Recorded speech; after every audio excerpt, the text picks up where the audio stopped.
In this video, I'm going to be building a Royal Navy Wildcat VI, but there's something a bit special about this one. It's tiny. Welcome back to LPJ Models. In this video, I'm going to be building this Sweet Model 144th scale Royal Navy Wildcat VI.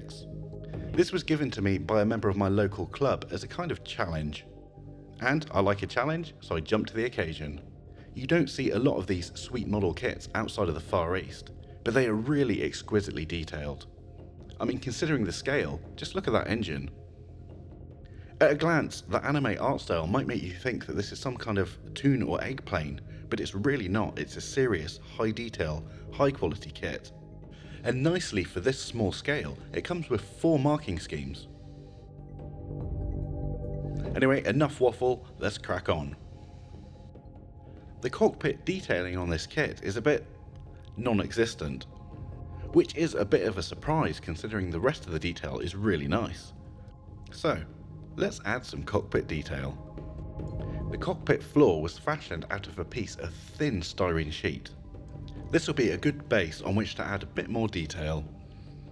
I fashioned a few side consoles out of styrene card and added a few 148 Ennies knobs that I printed off. Now I know these are going to be hugely overscale, but I needed something to populate the side panels, just to give it a bit more visual interest. Now I tried my hardest to scratch build a pilot seat for this tiny Wildcat, but scratch building is not my forte and it came out crap, so I designed one. I used Fusion 360 to put together a very simple representation of a seat, and this was then printed on my Mars 2 Pro. This was printed in several sizes because it was printed to fit and not to scale. There's a definite trade-off when working with something so small, and I kinda lean towards seeing the detail a bit more. Anyway, to this tiny seat, some tiny seatbelts were added.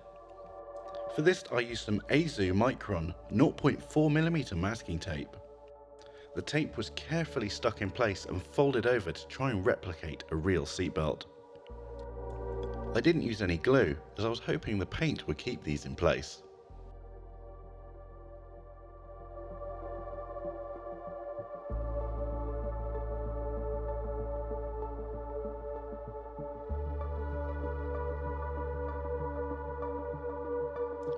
Once the seat was complete, this was glued into the cockpit with some VMS Flexi 5K black superglue. Just a tad and applied with a toothpick.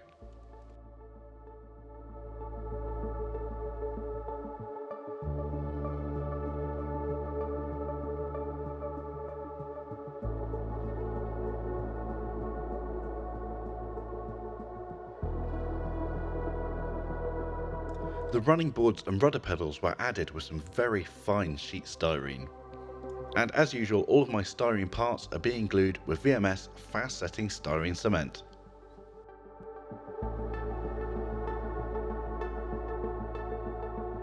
With a few final details added to the cockpit, it was time to move on and start some painting. Because everything was so fine, I skipped primer, which is unusual for me. But because I'm working with details that are so fine, I didn't want to fill any in. For the cockpit green, I used aged Mitsubishi cockpit colour from MRP.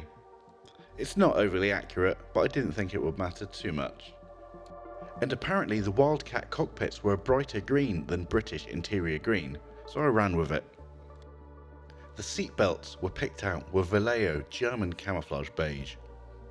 Painting these tiny details was a bit hair-raising. Any black areas in the cockpit weren't painted with a true black, it would have just been too dark. So I used a colour very similar to Panzer Grey. After a matte coat, I gave the cockpit a light wash. I used a grime oil brusher for this, the colour was just right for what I wanted to do.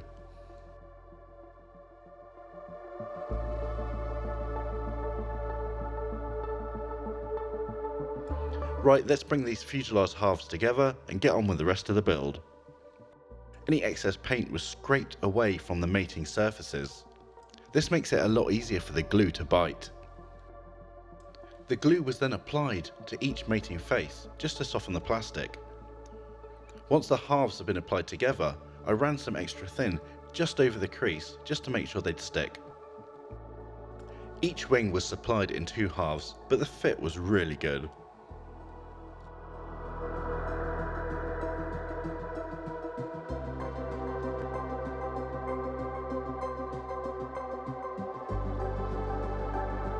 And the wing to fuselage join, again, was exemplary.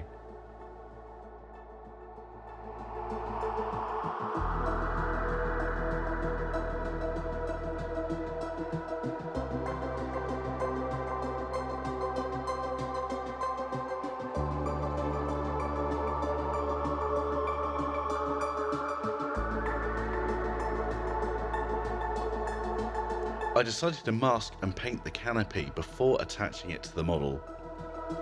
It was just too small to do any other way, and because of the size I had to mask off the canopy framing in sections. I started with the front part of the canopy, and then did the horizontal and vertical lines separately. Once the paintwork on the canopy was complete, this was glued carefully in place.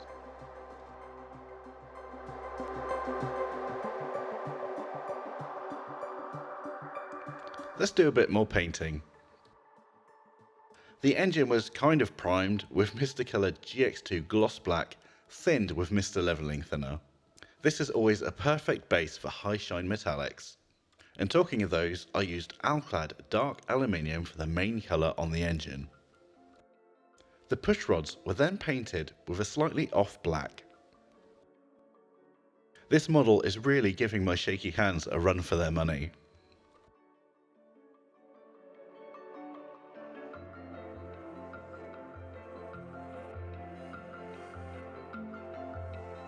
The centre section for the engine, I don't know what it's called, was painted with a mix of Vallejo field blue with just a touch of black. 2 light coats was enough to build this up to opacity. The engine was given a dark oil wash and then glued into place.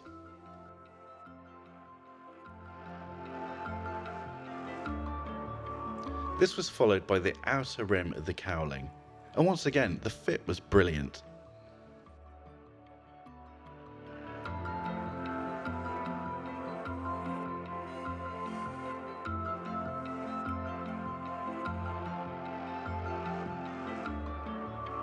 Like I said before, to make sure I didn't flood all the details, I skipped the primer step, and this is something I wouldn't usually do.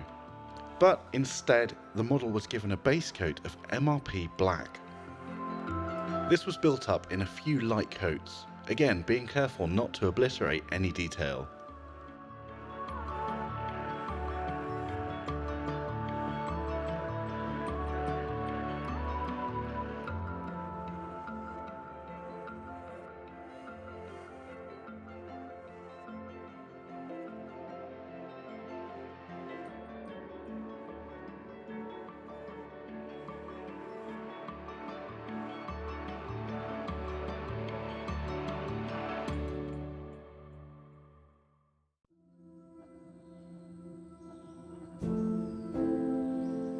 Next up, I pre-highlighted the entire airframe with MRP white. This was thinned around 1:1 with levelling thinner. I mean, MRP paint doesn't really need to be any thinner, but I wanted to control the opacity a bit more. This was also sprayed at around 6 psi because the paint was so thin. It was really hard to get a good balance with the air pressure for this. Too much air and you got spidering, not enough and it was Speckle City. Luckily most of this will be covered up, but I tended to veer towards the speckling.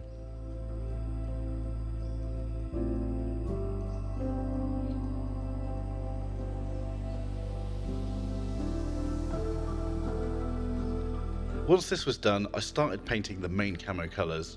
For the underside, I used MRP RAF Sakamabor Sky. This was built up in tremendously thin layers so as not to obliterate that shading. But of course this is a slow process. It's not just blast it and it's done. So it took a little while to build it up just to the right opacity.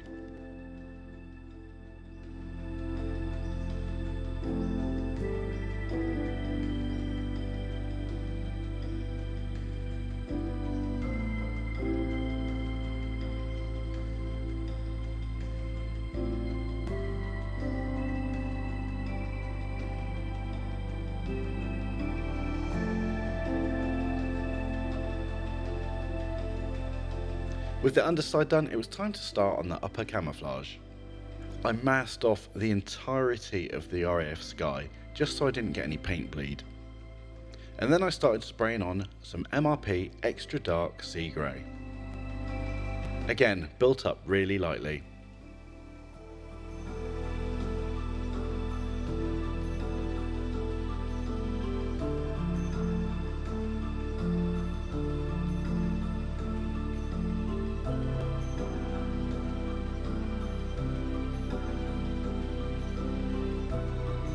Next up was the hard bit, painting that dark slate grey. This was very carefully freehanded, and the way I did this was to paint that outline first and then infill the rest of the camouflage colour. This definitely needed a bit of patience.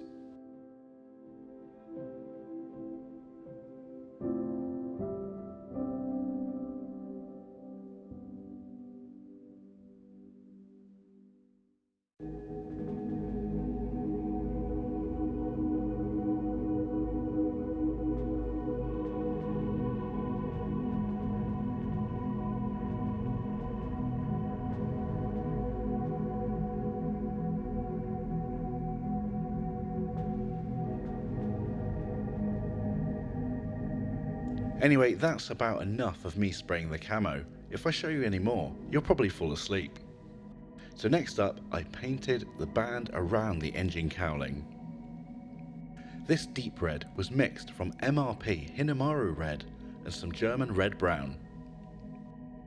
I was living life on the edge with the amount of masking I used, but because I was so close to where I was spraying, I thought it would be alright, and luckily it was. Next up were the kit decals. These were dipped in some slightly warm water, before being put on a paper towel for the excess liquid to wick away. Whilst I was waiting for the adhesive on the decal paper to dissolve, I painted some VMS decal set and fix where the decals were to go. After about 30 seconds, the decals were loose and ready to be slid off of their backing paper.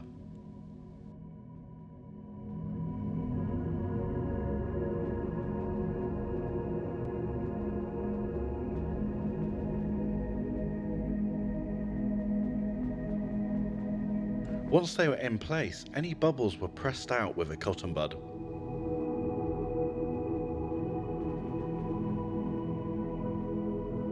When the decals were dry, I gave them a cut along any panel lines to help them to conform.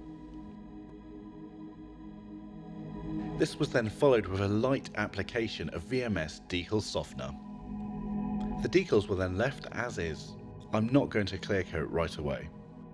I wanted the hub for the propeller to be nice and shiny, so it was based with Mysticolor GX2 and then sprayed with Alclad white aluminium. And the landing gear was just brush painted with Vallejo acrylics.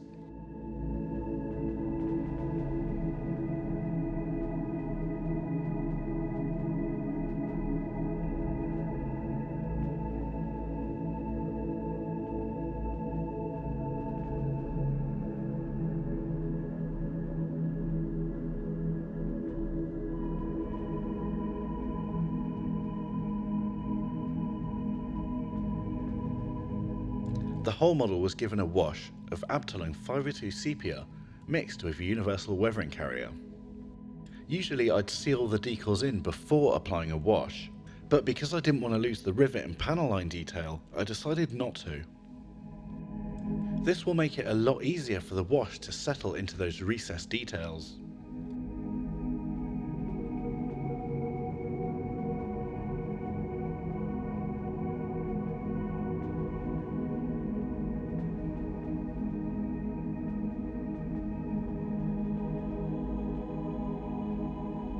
I cleaned up any excess left behind by the wash, and then gave the model a coat of VMS satin varnish.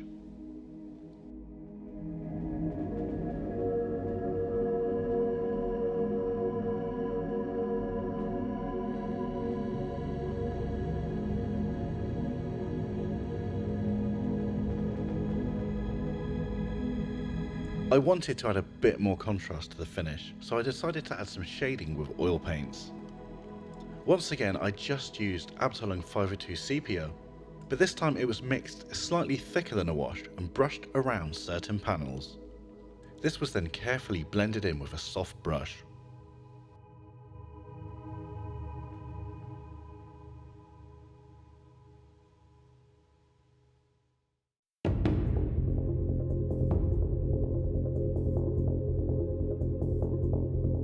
Once I was happy with my oil work, it was time to remove those masks that I'd put in place to protect the canopy.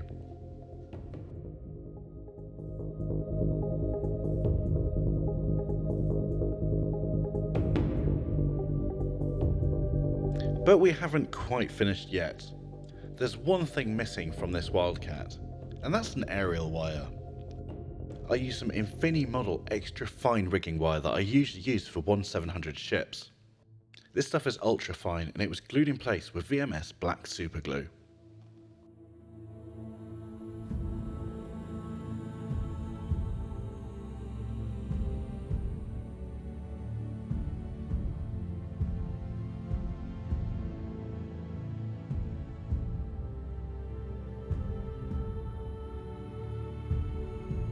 Then all I had to do was put on the propeller and the build was complete.